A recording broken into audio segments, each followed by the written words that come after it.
Hello everyone. आज आपण जावामधील class and object या उप्स कन्सेप्टमधील टॉपिक्सवर डिस्कस करणार आहोत.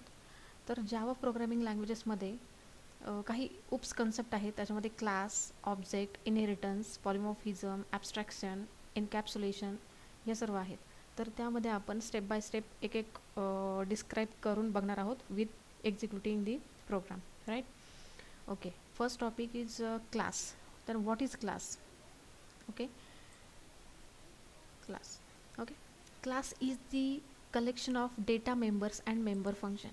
Okay, class is the collection of data member and member function. What is mean by data member? Data member is nothing but the variables and member function is nothing but the methods. Okay, class is collection of objects.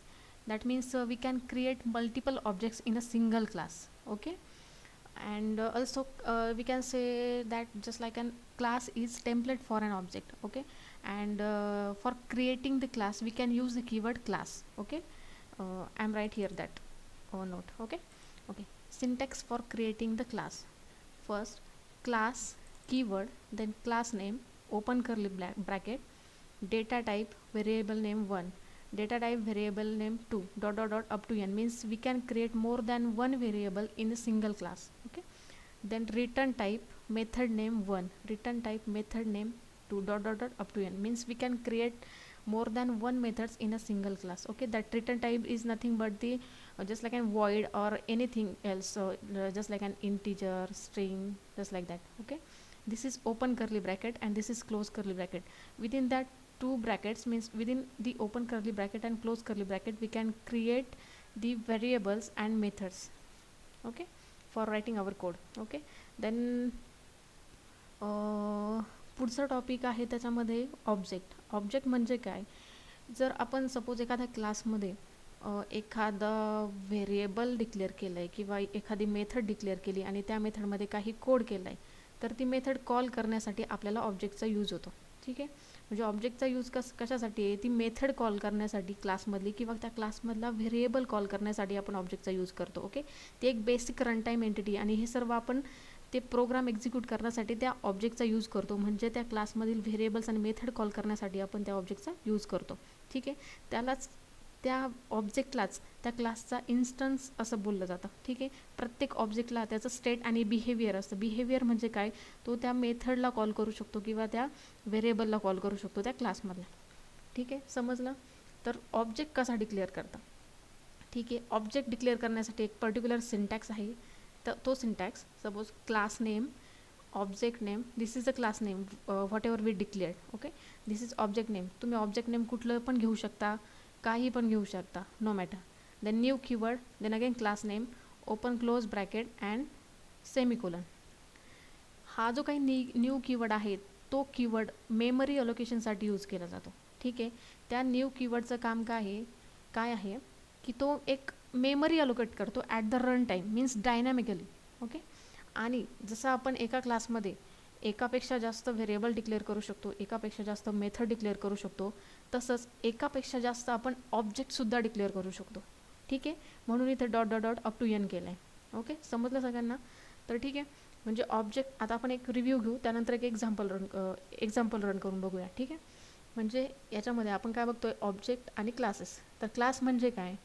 Class is the collection of data member आणि member function. म्हणजे त्याच्यामध्ये आपण काय करतो की variables लिहितो आणि methods लिहितो आणि त्या मेथडमध्ये आपण कोड करतो, जो की आपल्याला एखादं ऑपरेशन परफॉर्म करायचं आहे तर त्या कोडमध्ये करतो आपण. ठीक आहे, नंतर ती मेथड किंवा ते व्हेरिएबल कॉल करण्यासाठी आपल्याला एका ऑब्जेक्टची गरज पडते, म्हणून आपण तिथे ऑब्जेक्ट क्रिएट करतो. आणि ऑब्जेक्ट क्रिएट करताना काय करतो? न्यू कीवर्डचा यूज करतो. तर त्या न्यू कीवर्डचा यूज कशासाठी असतो? तो न्यू कीवर्ड काय करतो? डायनॅमिकली मेमरी अलोकेट करतो. ठीक आहे, डायनॅमिकली मेमरी तो काय करतो? अलोकेट करतो. तर आपण एक काम करूया, एक सिम्पल एक्झाम्पल बघूया. मी एक सिम्पल एक्झाम्पल घेतले. सपोज स्टुडंट आहे, त्याच्यामध्ये मी 3 व्हेरिएबल्स डिक्लेअर केले: integer, roll number, string name, string address. म्हणजे 3 व्हेरिएबल कुठले आहे माझे? रोल नंबर, नेम आणि ॲड्रेस. आणि माझं इथं क्लास नेम कुठलं दिलं आहे? मी स्टुडंट हे क्लास नेम दिलेलं आहे आणि त्याच्यामध्ये क्लास हा कीवर्ड तो क्लास क्रिएट करण्यासाठी मी यूज केला आहे. ठीक आहे, आणि त्यामध्ये मी एक सिम्पल मेथड घेतली आहे. हा वॉइड झाला त्याचा रिटर्न टाईप आणि डिस्प्ले हे झालं त्या मेथडचं नाव. ठीक आहे, वॉइड हा झाला त्याचा रिटर्न टाईप आणि डिस्प्ले हे झालं त्या मेथडचं नाव. आणि त्या मेथडमध्ये मी सिम्पल काय एक स्टेटमेंट टाकलेलं आहे फक्त system.out.println. त्याच्यामध्ये काय टाकलं आहे मी simple welcome to oops Java programming. Okay, एक सिम्पल स्टेटमेंट आहे, त्यामध्ये म्हणजे असं लॉजिक लावण्यासारखं काही नाही, फक्त एक सिम्पल डबल कोडमध्ये मी ते एक स्टेटमेंट टाकलेलं आहे. म्हणजे काय, आपण जेव्हा एखादं आता आपण सपोज स्क्रीनवर आपलं जे आउटपुट दिसणार आहे किंवा जावामध्ये प्रिंट करण्यासाठी स्क्रीनवर डिस्प्ले करण्यासाठी किंवा प्रिंट करण्यासाठी system.out.println हे स्टेटमेंट यूज केले जातं. ठीक आहे. नंतर कुठल्याही प्रोग्राम असू द्या, तो रन करण्यासाठी आपल्याला मेन मेथडची गरज असते. ठीक आहे.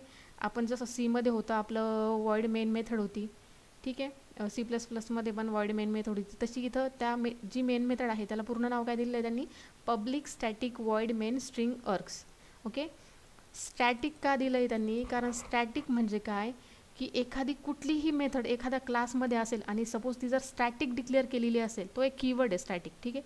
आणि एखादी जर मेथड त्यांनी जर स्टॅटिक डिक्लेअर केली असेल तर त्या मेथडला कॉल करण्यासाठी ऑब्जेक्टचा यूज करत नाही. म्हणजे ती विदाऊट ऑब्जेक्ट ती मेथड काय होते, कॉल होते. जेव्हा आपण एखादा प्रोग्राम रन करतो तेव्हा, आणि सपोज एखाद्या प्रोग्राममध्ये आपल्याला एखादी स्टॅटिक मेथड आढळली आणि त्यामध्ये आपल्याला तो प्रोग्राम विदाऊट ऑब्जेक्ट यूज करायचा तर तो इझिली होतो, कारण का ती मेथड स्टॅटिक डिक्लेअर केलेली असते. ठीक आहे. म्हणजे मेन मेथड ही नेहमी स्टॅटिक असते, म्हणून मेन मेथडला कॉल करण्यासाठी ऑब्जेक्टचा यूज करतो का आपण, नाही करत. ठीक आहे. तर स्टॅटिक वॉइड मेन, वॉइड हा झाला त्याचा रिटर्न टाईप, मेन हे झालं त्याचं नाव, मेन म्हणजे त्याचं हे झालं मेथडचं नाव. ठीक आहे. आणि स्ट्रिंग अर्ग्स हा काय आहे, एक स्ट्रिंग ॲरे आहे. ठीक आहे. स्ट्रिंग अर्ग्स म्हणजे काय, एक ॲरे डिक्लेअर केला आहे आणि तो कुठल्या टाईपचा आहे, स्ट्रिंग टाईपचा आहे. ओके, समजलं. आणि त्याच्यामध्ये मी काय केलं आहे, सिम्पल आपला क्लासचं नाव काय होतं, स्टुडंट. ओके, मग आपल्याला खाली एखादा, आता ही जी काही मेथड आपण डिक्लेअर केली वॉइड डिस्प्ले, त्याच्यामध्ये आपण काय प्रिंट केलं आहे, welcome to oops Java programming. तर ती मेथड कॉल करण्यासाठी आपल्याला काय पाहिजे, एक ऑब्जेक्टचा ऑब्जेक्ट पाहिजे. ओके, मग तो ऑब्जेक्ट क्रिएट करण्यासाठी आपण काय केलं, आपल्या क्लासचं नाव काय आहे, स्टुडंट. S1 हे झालं आपण दिलेलं ऑब्जेक्टचं नाव, इक्वल टू न्यू कीवर्ड जो डायनॅमिकली मेमरी अलोकेट करतो, आणि परत क्लासचं नाव. ठीक आहे. म्हणजे class name, object name equal to new keyword and class name, open close bracket and semicolon.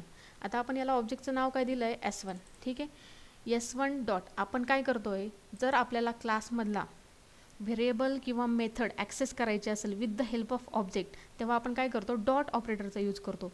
हे डॉट म्हणजे सिम्पल डॉट नाही आहे, ते एक जावामध्ये ॲज अ ऑपरेटर म्हणून वर्क केलं जातं. ठीक आहे. तर S1 डॉट डिस्प्ले म्हणजे काय, object name dot method name. ठीक आहे. मेथडचं नाव काय दिलं आहे आपण इथे, डिस्प्ले दिले, म्हणून इथं काय केलं आपण S1 डॉट डिस्प्ले, सिम्पल. ठीक आहे, समजलं. नंतर आता आपल्याला सपोज आपल्याला व्हेरिएबल ॲक्सेस करायचे. ठीक आहे. आपण व्हेरिएबल कुठले घेतलेले होते, roll number, name and address. ठीक आहे. आता सपोज मला त्या व्हेरिएबलची व्हॅल्यू प्रिंट करायची. ठीक आहे. सपोज मला एखादी व्हॅल्यू प्रिंट करायची त्या व्हेरिएबलची, आणि मी घेतलं इथे मला प्रिंट करायची, म्हणून मी ते स्टेटमेंट कशात टाकणार, system.out.println object name dot variable name. आपला ऑब्जेक्ट कुठला आहे, S1 dot variable name, roll number. ठीक आहे. system.out.println S1 डॉट नेम, ते व्हेरिएबल नेम आहे. नंतर S1 डॉट ॲड्रेस.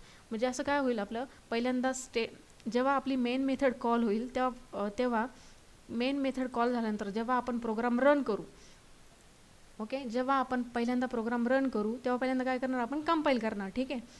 जावा C student dot java. Okay, compile केल्यानंतर काय होणार आहे, स्टुडंट डॉट जावा आहे त्या जावा फाईलचं डॉट क्लास फाईलमध्ये कन्व्हर्जन होणार आहे. म्हणजे आपल्या सोर्स फाईलचं बाईट कोडमध्ये कन्व्हर्जन होणार आहे. ठीक आहे. आणि बाईट कोडमध्ये कन्व्हर्जन झाल्यानंतर इंटरप्रिटर काय करतो, त्या बाईट कोडचं मशीन लँग्वेजमध्ये कन्व्हर्जन करतो आणि जे ते स्क्रीनवर डिस्प्ले करतं ते आपल्याला दिसतं. ठीक आहे. मग एखादा प्रोग्राम तुम्ही कंपाईल केल्यानंतर त्याचा डॉट क्लास फाईलमध्ये कन्व्हर्जन होतं. नंतर तुम्ही प्रोग्राम कसा रन करणार, जावा स्पेस क्लास नेम जो की स्टुडंट आहे, ज्याने आपण प्रोग्राम सेव्ह केला आहे. ठीक आहे. Java space student. ओके. आणि जेव्हा तुम्ही प्रोग्राम रन करता तेव्हा program execution always starting from the main method. Okay. आणि ती मेथड आपण काय केली, स्टॅटिक. म्हणून जेव्हाही तुम्ही प्रोग्राम रन करता पहिले स्टॅटिक मेथड एक्झिक्यूट होते, आणि स्टॅटिक मेथड एक्झिक्यूट करण्यासाठी ऑब्जेक्टचा यूज करत नाही, ती डायरेक्टली एक्झिक्यूट होते JVM थ्रू. JVM मीन्स जावा व्हर्च्युअल मशीन. ठीक आहे. यामध्ये नंतर आता आपण काय केलं आहे, तो प्रोग्राम रन झाल्यानंतर डायरेक्टली ही मेथड कॉल होईल. त्याच्यानंतर पहिलं स्टेटमेंट एक्झिक्यूट होईल. म्हणजे काय होईल की आपला ऑब्जेक्ट क्रिएट होईल. ठीक आहे. आणि ऑब्जेक्ट क्रिएट झाल्यानंतर त्या ऑब्जेक्टला न्यू कीवर्डने काय होतं, मेमरी अलोकेट होते. ठीक आहे. मग आपण काय केलं, त्या ऑब्जेक्ट थ्रू आपली मेथड कॉल केली. म्हणजे मेथड कॉल केल्यानंतर तो काय करेल, जेव्हा कर्सर इथे येईल, ते मशीन स्टेटमेंट जेव्हा एक्झिक्यूट करायला इथे येईल, तेव्हा S1 डॉट डिस्प्ले तो काय करेल, एक्झिक्यूट करेल. म्हणजे S1 डॉट डिस्प्ले जेव्हा एक्झिक्यूट करेल तेव्हा तो डिस्प्ले मेथडकडे जाईल. डिस्प्ले मेथडकडे गेल्यानंतर तो काय करेल, आपली ही झाली डिस्प्ले मेथड. ठीक आहे. डिस्प्ले मेथड काढल्यानंतर तो काय करेल, त्याच्या ब्रॅकेटमध्ये जाईल. तो काय करेल, ही झाली आपली डिस्प्ले मेथड. ओके. तो त्यानंतर त्याच्या ब्रॅकेटमध्ये जाईल. त्याच्यामध्ये आपण काय केलं आहे, system dot out dot println. त्यामध्ये आपण सिम्पल स्टेटमेंट प्रिंट केलेलं आहे, welcome to oops Java programming, आणि लगेच क्लोज करली ब्रॅकेट केलं आहे. म्हणजे आपल्या डिस्प्ले स्टेटमेंटमध्ये फक्त एवढंच डिस्प्ले होणार आहे, कारण आपण कोड तेवढाच केलेला आहे. इथं ते मेथड ओपन झाली आहे आणि इथं ती मेथड क्लोज झालेली. ओके. म्हणजे एवढंच एक्झिक्यूट होणार. तो परत एवढा ब्लॉक एक्झिक्यूट झाल्यानंतर तो परत खाली येईल. ठीक आहे. आता हे स्टेटमेंट एक्झिक्यूट झालं, तो नेक्स्ट स्टेटमेंटला जाईल. नंतर तो काय करेल, system dot out dot println S1 dot roll number. मग तो हे प्रिंट करेल. त्याचा आउटपुट आपण बघणार आहे प्रोग्राम एक्झिक्यूट करून काय येत आहे. नंतर हे डिस्प्ले झाल्यानंतर हे डिस्प्ले करेल, मग हे डिस्प्ले करेल. ठीक. Okay. First statement, second statement, third statement, असे एकमागून एक ते डिस्प्ले करेल. आता आपण प्रत्यक्षात प्रोग्राम एक्झिक्यूट करणार आहोत. तर मी काय केलं आहे, हा प्रोग्राम कॉपी केलेला आहे तिकडे, आपण रन करून बघणार आहोत. ठीक आहे. Okay. Just wait and watch. Minimise करते त्याला आणि मी प्रोग्राम ओपन करते. तर मी काय केलं आहे, नोट तुम्ही सर्वांनी JDKमध्ये प्रोग्रामिंग केलं आहे, तर मी पण JDKमध्ये करते. अदरवाईज मी इक्लिप्स यूज केलं आहे. ठीक आहे. तर याच्यामध्ये मी सेम टू सेम म्हणजे तोच सेम प्रोग्राम मी इकडं काय केला आहे, कॉपी पेस्ट केला आहे. Class student. ठीक आहे. त्याच्यामध्ये आपण 3 व्हेरिएबल डिक्लेअर केले, roll number, name and address, आणि एक सिम्पल मेथड घेतलेली. त्याचा रिटर्न टाईप वॉइड आहे. वॉइड रिटर्न टाईप म्हणजे काय, ती मेथड काहीच रिटर्न करत नाही. ओके. आणि सपोज इथं इंटिजर असतं किंवा स्ट्रिंग असतं, तर other than void data type जर तिथं रिटर्न टाईप जर तिथं असेल तर ती मेथड काहीतरी रिटर्न करते. पण सपोज वॉइड डेटा टाईप असेल तर ती मेथड काहीच रिटर्न करत नाही. ठीक आहे. मग त्यामध्ये आपण सिम्पल स्टेटमेंट टाकलेलं, as you know welcome to oops Java programming. Okay. नंतर आपली मेन मेथड जी की आपण स्टॅटिक असते, जी कायमच स्टॅटिक असते. प्रत्येक प्रोग्राममध्ये जावाच्या ही मेन मेथड असते आणि ती कंपल्सरी स्टॅटिक असते, कारण त्या प्रोग्रामला एक्झिक्यूट करण्यासाठी ऑब्जेक्टची गरज नसते. म्हणून जेव्हा JVM at the run time JVM directly first ती मेथड कॉल करतो, मग तिथून प्रोग्रामचं एक्झिक्युशन स्टार्ट होतं. ठीक आहे. आणि त्यामध्ये आपण काय केलं आहे, आपला क्लास कुठला होता, स्टुडंट. स्टुडंटचा ऑब्जेक्ट क्रिएट केला. Student S1 equal to new student. New keyword memory अलोकेशनसाठी यूज करतो. ठीक आहे. नंतर S1 डॉट डिस्प्ले. डिस्प्ले काय आहे, ही आपली एक मेथड आहे. ती मेथड कॉल करण्यासाठी आपण ऑब्जेक्टचा यूज केला आणि डॉट ऑपरेटरचा यूज केला. कारण का ती मेथड का कॉल केली, कारण आपल्याला काय करायचं, हे स्टेटमेंट डिस्प्ले करायचं म्हणून ती आपण एक कॉल केली. ठीक आहे. नंतर आपण सिम्पल काय केलं आहे, जे काही व्हेरिएबल डिक्लेअर केलेले आहे त्याच्यामध्ये ते व्हेरिएबल जस्ट ॲक्सेस केले आणि आपल्याला काय करायचं, ते प्रिंट करायचे. म्हणून आपल्याला आपण ते जे काही कोडिंग टाकतोय त्याच्यामध्ये ते system dot out dot println याच्यामध्ये तो काय करतोय, आपण ते कॉल करतोय. Suppose system dot out dot println in bracket S1 dot roll number. म्हणजे काय होणार आहे, इथे रोल नंबर कॉल होणार आहे आणि रोल नंबर डिस्प्ले होणार आहे. ठीक आहे. नंतर नेम कॉल होणार आहे, नेम डिस्प्ले होईल. नंतर ॲड्रेस कॉल होईल, ॲड्रेस डिस्प्ले होईल. आता सपोज तुम्ही हा प्रोग्राम केला, तुम्हाला माहिती आहे सर्वांना प्रोग्राम कसा सेव्ह करायचा. तुम्ही सेव्ह केला. ओके. आता सेव्ह केला आहे मी प्रोग्राम. मी माझं जे काही जावा आहे ते जावा आपल्या कुठल्या ड्राईव्हला आहे हे कसं चेक करायचं. सपोज मी परत माझं कमांड प्रॉम्प्ट चालू करते. ठीक आहे. हे झालं माझं कमांड प्रॉम्प्ट ओपन. आता हे बघा, जेव्हा आपण कमांड प्रॉम्प्ट ओपन करतो तेव्हा हे असं येतं. आता मी माझं जे काही JDK आहे मी ते D ड्राईव्हला सेव्ह केलेलं आहे. ठीक आहे. तर पहिल्यांदा मी काय करणार, CD/. ओके. आणि मी जो माझा प्रोग्राम केलेला आहे किंवा माझं जे काही JDK आहे ते D ड्राईव्हला आहे, त्यामुळे मी D कोलन करणार. ठीक आहे. म्हणजे ह्या C वरून तो कर्सर कुठे येणार आहे, Dला. आणि Dमध्ये मी काय केलं आहे, D ड्राईव्हमध्ये मी काय केलं आहे, हे बघा, एक कोर जावा नावाचं फोल्डर बनवलं आहे. हे बघा इथे दिसेल तुम्हाला. D ड्राईव्हला मी काय केलं आहे, एक कोर जावा नावाचं फोल्डर केलं आहे आणि त्याच्यामध्ये तो प्रोग्राम सेव्ह केला आहे, स्टुडंट डॉट जावा. ठीक आहे. म्हणजे आपला हा जो काही प्रोग्राम केला आहे आपल्याला, तो कुठल्या नावाने सेव्ह करायचा आहे, क्लास नेम डॉट जावा फाईल. ठीक आहे. मी सेव्ह केला तो प्रोग्राम आणि तो आला इथे. ठीक आहे. मी त्याला काय केलं आहे, एका फोल्डरमध्ये सेव्ह केलं आहे. तुम्ही बाहेर पण टाकू शकता. ठीक आहे. म्हणजे तुम्ही फोल्डरच्या बाहेर पण डिरेक्टली D ड्राईव्हला टाकू शकता. पण मी एका फोल्डरमध्ये का केलं आहे की मला हे सर्व प्रोग्राम्स रन केले किंवा एक्झिक्यूट केलेले आपण मी तुम्हाला फॉरवर्ड करणार आहे, म्हणून मी एक सेपरेट फोल्डर बनवते त्यासाठी. ठीक आहे. आता जेव्हा आपण एखाद्या फोल्डरमध्ये प्रोग्राम सेव्ह करतो तो रन करताना कसं करायचं, आपलं काय आहे, आपलं फोल्डर नाव काय आहे, कोर जावा. ठीक आहे. आणि ते कुठल्या ड्राईव्हला आहे, डी ड्राईव्हला. मग मी इथं काय करणार, CD space core Java. Okay. आपला कर्सर आला डी ड्राईव्हर कोर जावा झालं तिथे. आता आपण आपला प्रोग्राम इथे इझिली कंपाईल करू शकतो. आता कंपाईल करण्यासाठी काय कमांड आहे, javac program name dot java. Javac आपलं प्रोग्रामचं नाव काय आपण सेव्ह केलं आहे, स्टुडंट डॉट जावा. ठीक आहे. ओके. इथे एकही एरर आलेली नाही, म्हणजे काय, आपला प्रोग्राम सक्सेसफुली कंपाईल झालेला आहे. आणि मी तुम्हाला ऑलरेडी सांगितलेलं होतं, जेव्हा आपण एखादा प्रोग्राम कंपाईल करतो तेव्हा आपल्या .java फाईलचं .class फाईलमध्ये कन्व्हर्जन होतं. ते मी तुम्हाला दाखवते. आता हे बघा, मी फोल्डर कुठलं घेतलेलं होतं, कोर जावा. ओके. आपला इथं पहिल्यांदा काय होतं, फक्त आणि फक्त .java फाईल होती. आता इथे आपण कंपाईल केल्यानंतर काय होते, .class फाईल क्रिएट झाली. बघितलं सगळ्यांनी. ओके. मग आता आपण जेव्हा रन करतो प्रोग्राम तेव्हा इंटरप्रिटर काय करतो, त्या .class फाईलचं मशीन लँग्वेजमध्ये कन्व्हर्जन करतो. त्यासाठी आपण कुठली कमांड यूज करतो रन करण्यासाठी, जावा स्पेस प्रोग्राम नेम म्हणजे java space student. Okay. Just wait. Okay. Enter. Okay. हे बघा, आपलं जे काय इथे फर्स्ट स्टेटमेंट आहे मी तुम्हाला कम्पेअर करून दाखवते. इथे तुम्ही चेक करा. ठीक आहे. हे बघा, जेव्हा आपला प्रोग्राम एक्झिक्यूट झाला तेव्हा JVMने काय केलं, डिरेक्टली मेन मेथड रन केली. JVM म्हणजे काय, जावा व्हर्च्युअल मशीन. ठीक आहे. त्यांनी काय केलं, डिरेक्टली मेन मेथड रन केली. ओके. मेन मेथड रन करण्यासाठी मी तुम्हाला सांगितलं की ऑब्जेक्टची गरज नसते, कारण का ती मेथड ही स्टॅटिक असते आणि स्टॅटिक मेथड एक्झिक्यूट करण्यासाठी ऑब्जेक्टची गरज नसते. हे लक्षात ठेवा सगळ्यांनी. हा एक इंटरव्ह्यू क्वेश्चन आहे. ओके. तर जेव्हा आपण प्रोग्राममध्ये मेन मेथड रन झाली, रन करताना जेव्हा JVMने मेन मेथड रन केली, तो काय झाला, तो त्याच्यामध्ये ओपन कर्ली ब्रॅकेटमध्ये गेला. तेव्हा त्याने फर्स्ट काय केलं की ऑब्जेक्ट क्रिएट केला. ठीक आहे. ऑब्जेक्ट क्रिएट केल्यानंतर त्यांनी काय केलं, डिस्प्ले मेथड कॉल केली त्या ऑब्जेक्टचा यूज करून, S1 डॉट डिस्प्ले. मग जेव्हा तो डिस्प्ले मेथड कॉल केली त्यांनी तेव्हा तो डिस्प्ले मेथडकडे गेला आणि त्याच्यामध्ये आपण काय कोडिंग केलेलं आहे, system.out.println welcome to oops Java programming, म्हणजे एक सिम्पल स्टेटमेंट टाकलेलं होतं. ओके.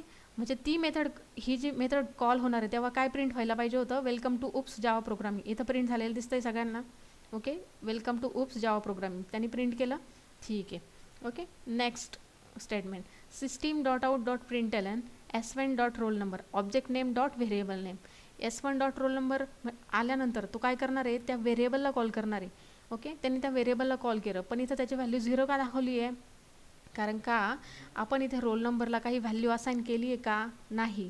जेव्हा एखादा इंटिजर व्हेरिएबलला आपण जर सपोज एखादी व्हॅल्यू असाइन केलेली नसेल आणि आपण त्याला कॉल करण्याचा प्रयत्न करतोय तेव्हा त्याची व्हॅल्यू तो काय करतो, 0 दाखवतो.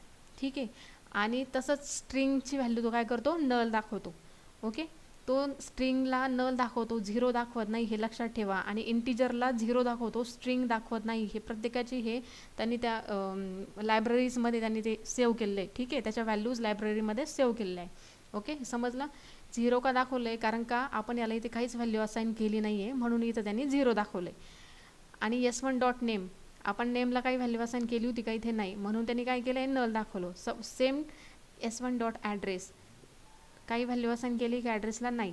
आता सपोज, आता हे कळालं तुम्हाला आउटपुट कसं आलं. कंपाईल करताना आपण काय केलं, javac student dot java, यानंतर स्टुडंट डॉट जावा फाईलचं डॉट क्लास फाईलमध्ये कन्व्हर्जन झालं. मग नंतर इंटरप्रिटरने काय केलं, त्या बाईट कोडचं म्हणजेच त्या डॉट क्लास फाईलचं मशीन लँग्वेजमध्ये कन्व्हर्जन केलं. ते होतं at the run time. Okay. आणि त्यानंतर आपल्याला हे जे काही आहे ते आउटपुट डिस्प्ले झालेलं आहे.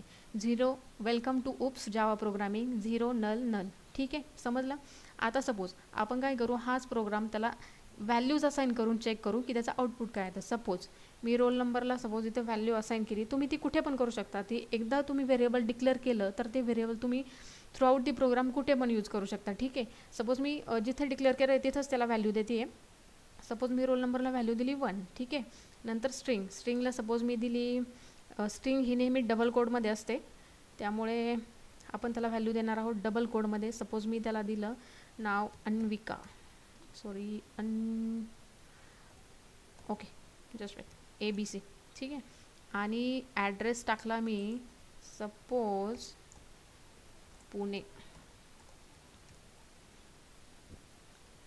आता जर सपोज, आणि मेन गोष्ट सेव्ह केला Ctrl+S, किंवा तुम्ही इथं जाऊन डिरेक्टली सेव्ह करू शकता, ठीक आहे. रोल नंबर 1, जर रोल नंबर कॉल झाला तर एक डिस्प्ले व्हायला पाहिजे, नेम कॉल झालं तर ABC डिस्प्ले व्हायला पाहिजे, ॲड्रेस कॉल झाला तर पुणे डिस्प्ले व्हायला पाहिजे. कारण का आता आपण याला काही व्हॅल्यूज असाइन केलेलं आहे. म्हणजे जेव्हा इथं आता आपण काय करणार आहे, ते व्हेरिएबल्स जेव्हा कॉल करतोय आणि प्रिंट करतोय तेव्हा आपल्याला ह्या व्हॅल्यू दिसल्या पाहिजे इथल्या, ठीक आहे. आपण परत एकदा कमांड प्रॉम्प्टवर जाऊयात, परत एकदा प्रोग्राम कंपाईल करूया. जावा सी स्टुडंट डॉट जावा, ठीक आहे. ओके, सक्सेसफुली कंपाईल झालेला आहे. आता next Java program name student, ठीक आहे, एंटर. ओके, मिळालं आन्सर. तुम्हाला समजलं इथे काय झालं एक्झॅक्टली. हे बघा, फर्स्ट स्टेटमेंट सेम एक्झिक्यूट झालेलं आहे, welcome to oops Java programming, ठीक आहे. आणि नंतर आपण काय केलं आहे, system.out.println म्हणजे प्रिंट करतोय. काय प्रिंट करतोय, S1 डॉट रोल नंबर. तो गेला S1 डॉट रोल नंबरकडे, रोल नंबरची व्हॅल्यू काय आहे ते 1, म्हणजे त्यांनी 1 प्रिंट केला. नंतर system.out.println S1 डॉट नेम, नंतर ABC का प्रिंट केलं त्यांनी, कारण का आपण नेमला ABC असाइन केलेलं आहे तिथे, ती त्याची व्हॅल्यू झाली, ठीक आहे. नंतर ॲड्रेसला आपण काय व्हॅल्यू असाइन केली होती, पुणे, म्हणून ती पुणे डिस्प्ले झाली आहे, ठीक आहे. हा प्रोग्राम कसा कंपाईल केला, कशा व्हॅल्यू टाकल्या, कशी मेथड कॉल झाली, कसे व्हेरिएबल्स कॉल झाले, हे सगळ्यांना समजलं आहे.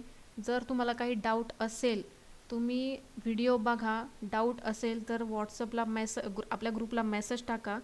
तर मग आपण एक काम करू, जर तुम्हाला असं व्हिडिओ थ्रू समजत नसेल तर आपण हे जे काही सगळ्यांचे ह्या व्हिडिओवर जर कोणाचे काही एरर, कोणाला काही मिस्टेक असेल किंवा कोणाचे काही प्रॉब्लेम्स असतील तर आपण एक मीटिंग अरेंज करूया ऑनलाईन झूमवरती आणि त्यावर डिस्कस करूया, काहीच प्रॉब्लेम नाही, ठीक आहे.